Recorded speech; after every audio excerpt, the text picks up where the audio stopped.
Pumphouse Presents marks a big intervention by Dublin Port Company into the centre of the port. We're creating a 2-acre heritage area which will open next year for exhibitions and performances.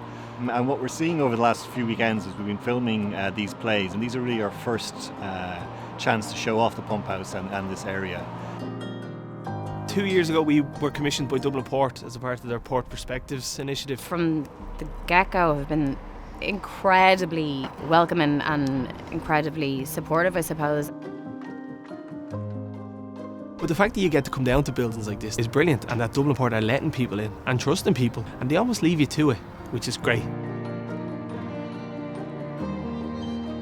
We very much wanted to use the Pumphouse and kind of show off a very beautiful and unique building. It feels like a Dublin space, and Charlie is such a Dublin story. It just felt like a building that was full of stories. It's a great setting for something like this. It's so atmospheric. I mean, as soon as you walk in terms of theatricality, half the work is done for you before you even start with lights or actors or scripts or whatever, you know.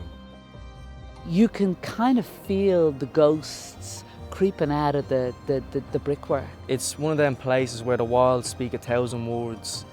The haze and all the cameras and all, it was like walking onto a normal set. The high voltage sign, the dingy door, that big machine in the corner, the chains hanging from the ceiling. It has a lot of character, and I said it already, it lends itself to theatre. It lends itself to storytelling, I think.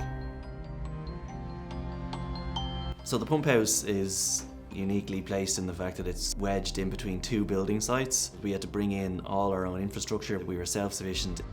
We didn't want to present them simply as plays that could be filmed in any theatre. We really wanted to take advantage of the fact that we're filming this with cameras, and the cameras can move and kind of be in the story with them. It's a perfect marriage between good pieces of work and a brilliant crew, and people who know what they're doing on both sides of the fence. Finding the connection between the performer and the audience was the most difficult thing, but I think this is the world we find ourselves in, that as artists we have to adapt and we have to try find ways of making work, and why can't we work together? In the time of COVID, where you're seeing so much work go online. Resilience has been the name of the game ever since all of this started. It's really been like a guerrilla process of, making theatre happen in unexpected places. You're trying to capture the energy of theatre, the immediacy, the vibrancy of theatre, but with a certain stillness that is necessary for film. I'm a great believer in kind of turning a crisis into an opportunity. And I think as well that there's a good opportunity to kind of reach out to a wider audience that maybe wouldn't come and see a play. So this was our way of working with these theatre companies to kind of screen them and then get them out there to a wider audience.